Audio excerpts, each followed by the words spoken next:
Hello children, welcome to AIMS India's live class session. So today in our English grammar, we are going to learn about the verbs. Like we learnt about subject and verb agreement in our previous class. Now let us learn about verbs in detail. Okay children? Yes. So verbs are of two types, like finite and non-finite. Like before going to that, we'll have a presentation. Just I'll read it for you. Listen carefully. I like to climb trees. I like to chatter with my friends and enjoy eating fruits. I hate kids teasing me and I dislike being alone. So, what is the task here? What are your likes and dislikes? Share it with your friends. If you see here, children, here we are talking about our likes and dislikes. Love to climb. I like to chatter. I hate kids teasing me. I dislike being alone. So, here in this presentation, we are having our verbs like climb, chatter, teasing, being. These are the verbs. And in front of the verbs, we have got some other words which are added like to here. Okay. So again, here ing, ing, teasing, being. So why we are adding and when we have to add this in our verbs, so that we are going to learn. Clear children? Yes. A verb may be finite or non-finite in form. So I said that there are two types of words. One is finite and the other one is non-finite. Like finite and non-finite. A verb that shows tense, person or number is finite. What is a finite verb, children? Which shows tense, person and number. Number in the sense it may be a singular or a plural. That verb is known as finite verb. So for example, like we learned yesterday, subject and verb agreement here.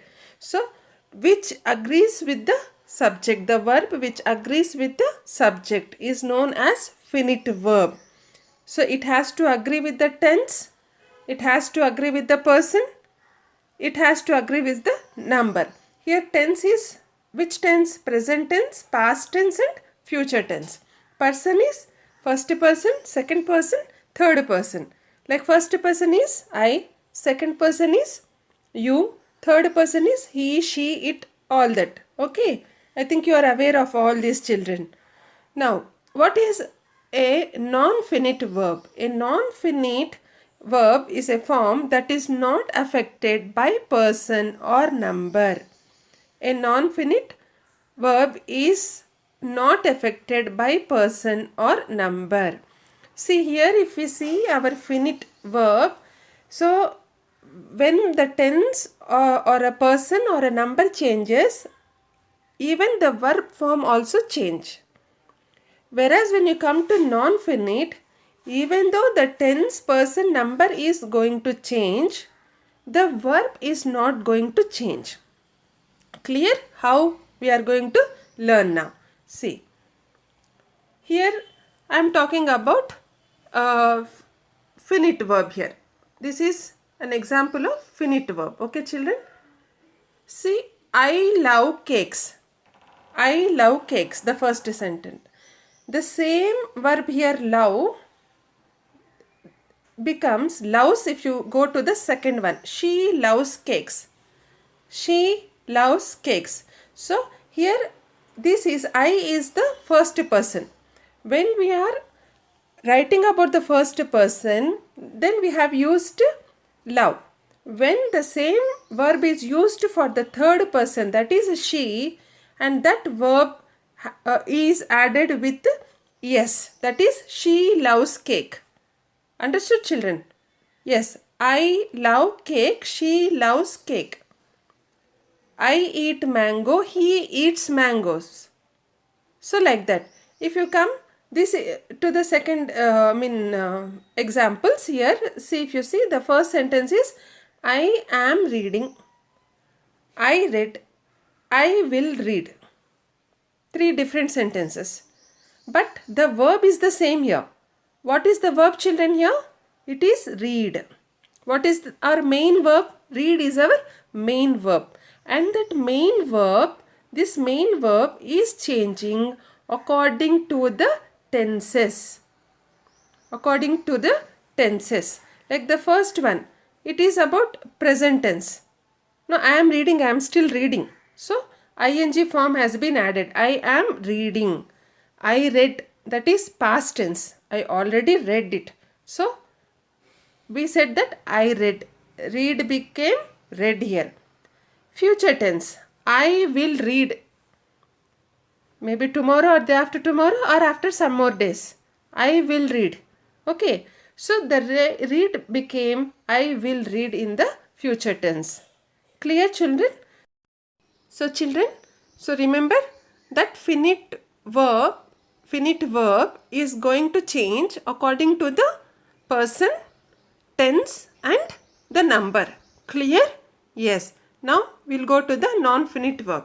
So as I have written here, so non-finite verb in the sense no change. No change in the here is regarding the verb. I am telling about the verb here. Okay. Non-finite verb is the here no change of the verb. Clear? Even though the tense, the person and the number is changing, the verb doesn't have any change here. And again, in this non-finite verb, you have got three forms here.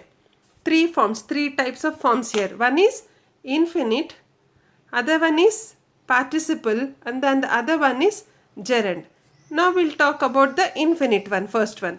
Infinite verb is nothing but where a to, to, this word is added before the verb.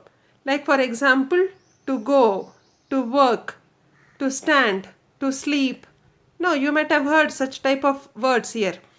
Actually, go, sleep, all these are verbs. To that main verb, we are adding to. That is known as infinite form of the verb. Clear, children? Yes. Now we'll talk about the gerund. What is this gerund? Here, this gerund, in this gerund, the verb is taking an ing form. That is ing. Ing, that is, suppose it is sleep. The verb is sleep. Then it becomes sleeping. Walk becomes walking. Swim becomes swimming.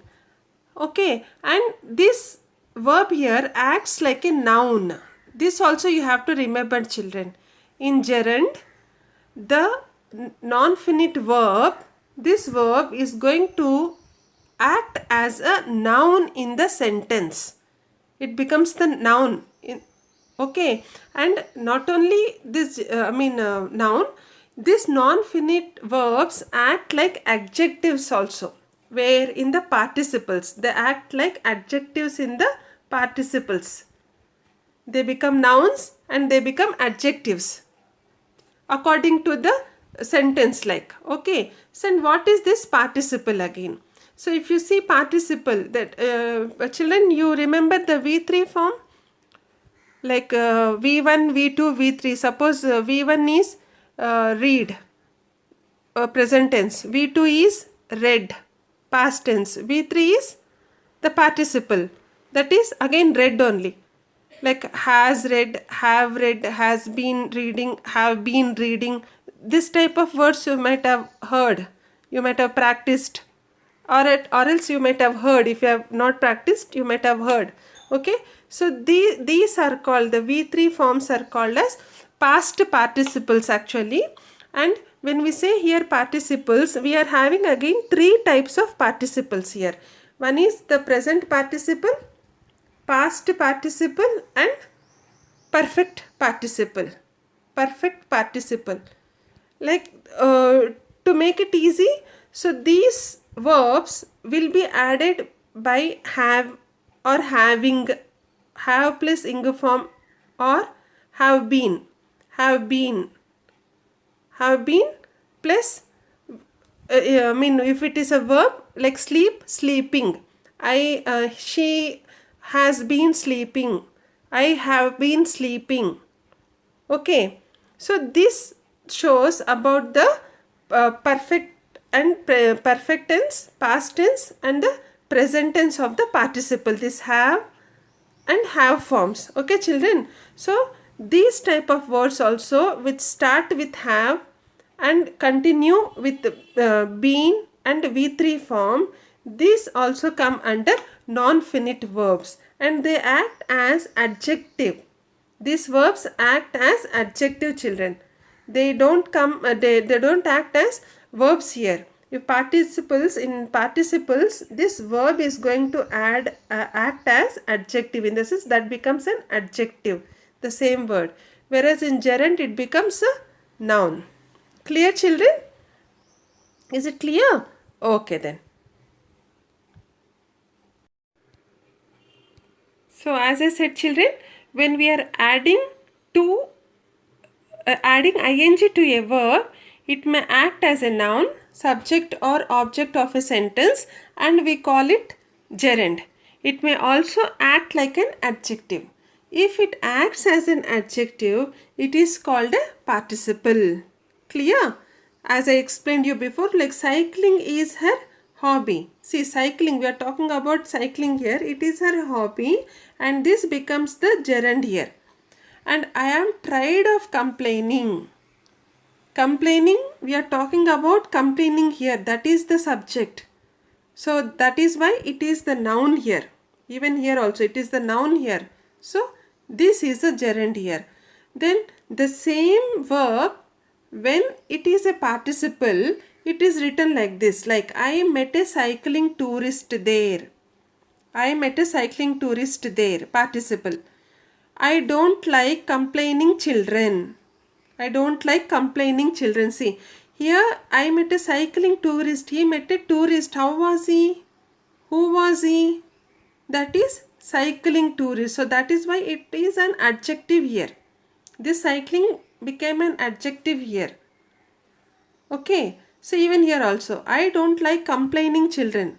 Complaining, which type of children? Complaining children. Again this became the adjective here. So this is the participle. So like this you have to identify the non-finite verbs in the sentences. Clear, children? Okay. Yes, children, a non-finite verb may be an infinite, to go, perfect infinite is to have gone, present participle going, past participle gone, gerund going. So here if you observe, go is our verb, children. Go is our verb. So this verb is going to change like this. Verb is changing in the sense the verb form is changing in the non-finite type of sentences, but the subject or the plural or singular form or the tense is not going to be changed. Clear, children? That is going to change in the finite type of sentences, like finite verb type of sentences. Clear? Suppose for example, if we'll take this one, the first one we'll do. To go. Okay, if I say, I want to go to park. Listening, everybody are listening carefully. Just concentrate here, children. Otherwise, you'll get confused. Okay, so if you take the first one, an infinite, that is to go. I want to go to park. If the same I, that is about the first person I. When you talk about the second person, that is you, how we will write? You want to go to park. To go is same as it is. Okay. Then the third one, that is third person. He wants to go to park. The same. Understood here? Again here also to go is remaining as it is in the sentence, like that. So to have gone, the next one is perfect infinite. To have gone. Like to have gone in the sense, I want to have gone to the park. They want to have gone to the park. She she want to have gone to the park. Same. Going is here again. They are going to the park. I am going to the park. Here, when you say they are, I am, they are, and again I am. This am and are, they are changing. They are changing in the sense the helping verbs are changing here. But here, this going verb is remaining as the same only. Understood, children? Yes, this main verb is remaining the same here. See, they are going. I am going. She is going. Okay, here also gone. Gone. This is past participle. They have gone. She has gone. You have gone. I have gone. No change in the verb form here. Again, gerund going here. Children, if you see here also, it is going in present participle, and even in gerund also. We are telling that it is going. No, even though they look same, but they give a different meaning actually here. In the sense, they come under different parts of the speech. Like in the present participle, it becomes a verb actually.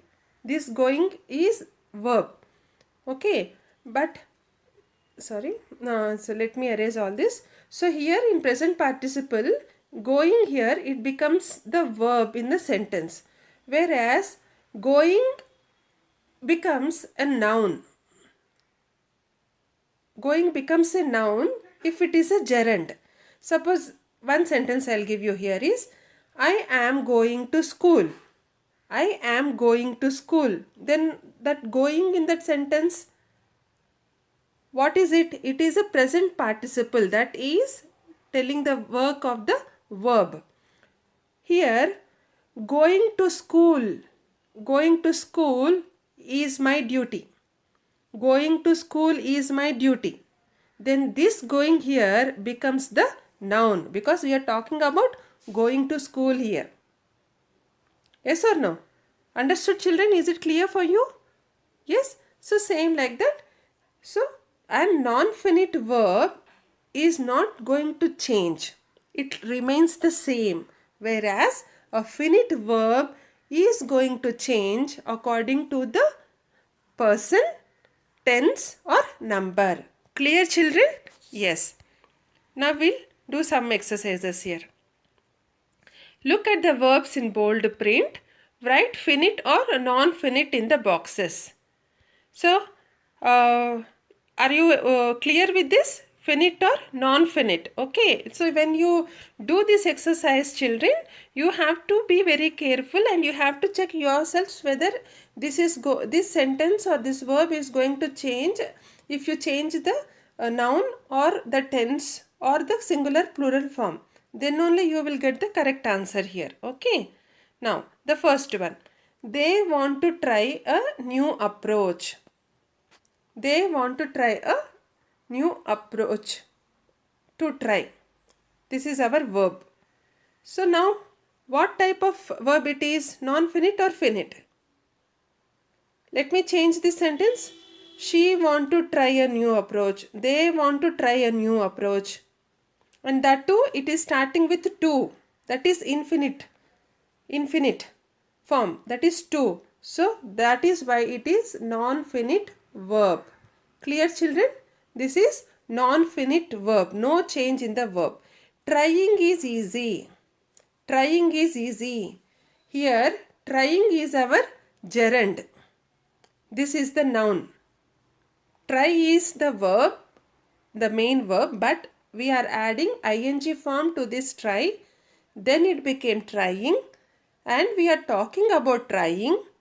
That is why this is a gerund, and a gerund comes in a non-finite verb.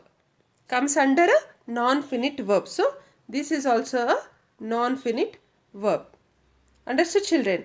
Now, I try to do my best. The third sentence. I try to do my best. So, let us add the second person. You try to do your best. We'll add the third person here. He, she, they. He tries to do his best. She tries to do it best. It tries to do its best. So what is happening here? This try is changing as tries. The verb form is changing as the subject and is changing. Yes or no? So that is why this comes under which form, children? Finite form. Finite verb. It is a finite verb. Now the fourth one. Having tried everything, he gave up. Having tried everything, he gave up. This is like a perfect participle here. Having tried everything, he gave up. So we'll just try it when instead of he, we'll put some other person here. Having tried everything, she gave up. Having tried everything, they gave up. Having tried everything, I gave up. Is there any change, children? Is the verb form changing? Even though we are changing the person here? No. So that is the reason this becomes a non-finite verb. Understood, children? I hope you are able to follow me. Okay. And the last one here is all I can do is try. All I can do is try. All we can do is try. All she can do is try. So there is no change. Even though we are changing the person here, there is no change in the verb. Again, this becomes our non-finite verb. Clear? Yes. Now, let us go to the next sentence. If she tried, she would succeed. If she tried, she would succeed. Now, we'll just see whether this tried verb is having any change. If he tried, no, if she tried, he is actually tried. See, now observe here in which tense is this sentence now. Whether it is in present tense, past tense or future tense. The first sentence here, the first part of the sentence here is in past tense, and the remaining part, this part, is in the future tense. Now both the tenses we are having here. So we'll just change the tense in the first part. So we'll make it as the present tense. Then what will happen? If she tries, she would succeed. We'll change it in future tense. The first part, that is, if she will try, she would succeed. No. So if she will try, she would succeed. If she tries, she would succeed. If she tried, she would succeed. So 3 different forms of verbs as the change in the tenses. So that is the reason this also becomes the finite verb. Clear, children? Yes. Now hope you are all clear with this and you understood the concept. Now we'll see how are the infinites, the infinites, where do these infinites come? These infinites come in non-finite verbs, okay, and these infinites, the infinites is often called the to verb, but it may be used without to, and we can call such infinite a plain infinite or bare infinite. Why we are giving these sentences to you here is, as we said, in non-finites we are having infinites and that are going to start with to, but sometimes there won't be any to. There won't be any to for this verb, but still it is an infinite verb. For example, here it started to rain. Here it started to rain. You ought to have completed it. You ought to have completed it. Okay. So when we are writing these sentences here, so we are making to here. We are mentioning to here. That is to infinite here. But if you go to the below sentences here, it may rain soon. Okay. And she made me complete it. See, these are also infinites, but they are not having two, but they are plain infinites. They are plain infinites. Okay, children. How they are plain infinites and what are, I mean, so many, like what are still more, some more examples for plain infinites we are going to see, like, because we are having may here, this rain has become a plain infinite for us. Okay, so like that you are having some other words also before the verb. Then that type of infinites will become plain infinites. Clear, children? Don't get confused. Okay, so here you can see we use the plain infinites with these verbs, as I said, when we are going to use them. So when we will have verbs, then you can use the infinites with this type of words. You might have heard, I will come, I may help you, or they should go, we would give, they could come, you must help, such type of words, no? So we oftenly talk, such type of words, no? So these type of words are all plain infinites. Okay, children, see, so many are there for you here. See, shall, will, do, did, should, would, may, might, could, must, let, make, dare, need, see, hear, watch, feel. Okay, so we use the plain infinites with these verbs. Okay, so shall come. Come is our verb. These are all infinites actually. These are all like to is there, no? To infinite in the sense to come, to go, to try. Like that, these are plain infinites. They are not having to, but they are having some other words like shall, will, do, did, should, all these words here.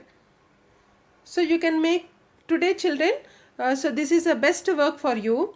You can take each word and make one sentences for each, so that you will remember, forever, all type of sentences like with plain infinites. Okay, children, please do this work today.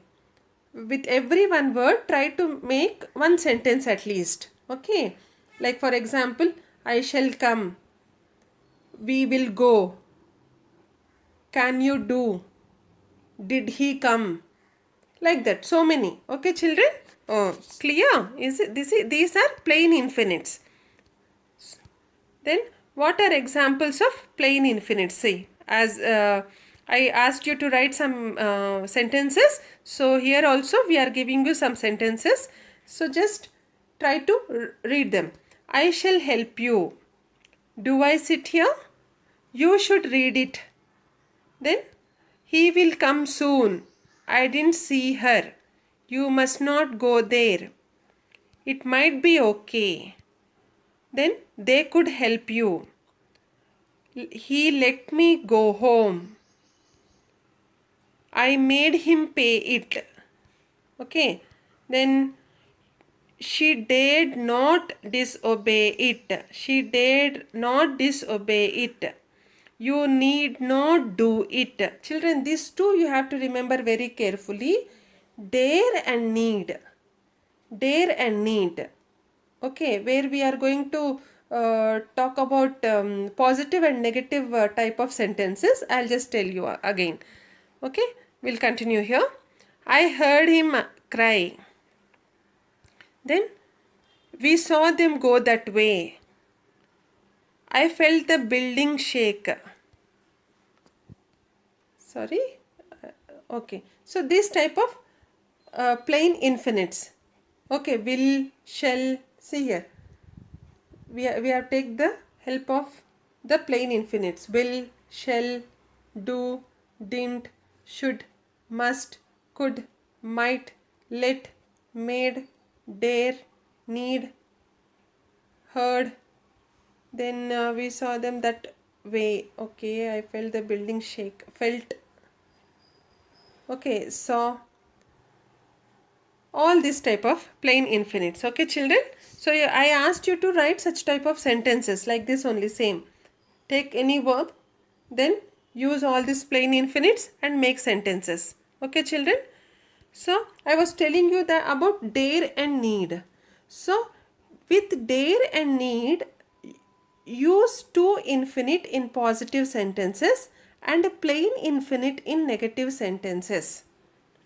So to infinite is nothing but we are adding to, TO2. We are adding TO2 here. Okay. Plain infinite is what? We don't add anything. We will add such words like as we said, shall, will, might, would, all such type of words according to the sentence. Okay children. For example, what we are having here, for dare and need, what we said, for only dare and need, you have to add to infinite. If you want to tell that sentence in positive sense, then you have to add to infinite. If you want it to tell in negative sense, then you have to add a plain and plain infinite. In the sense, no to, only plain infinite. For example, here, see, you need to read this, but you need not read that. See, yeah, this to read is a positive sense. To read is the positive one here. Yes or no? You have to read this. But you need not. Not is negative sense. Clear children? Not is negative sense. You need not read that. Okay, because here we are using the word need here and we want to tell a positive sentence. We have to use this to infinite. You need to read this. And when this sentence is the negative sentence, then we are not going to use to. It is only a plain infinite, that is need not. Need not. Understand? Okay. Now here another one, dare. This one, dare. She dared to fight. Dared. For this plain infinite, what we are adding? To fight, because we are talking the positive sense. She dared to fight with her brother, but she dared not fight. Negative. Dared not fight with her father. She can't fight with her father. Or okay, she dared not fight with her father. This is the negative. Negative in the sense which we cannot do. Positive in the sense which we can do.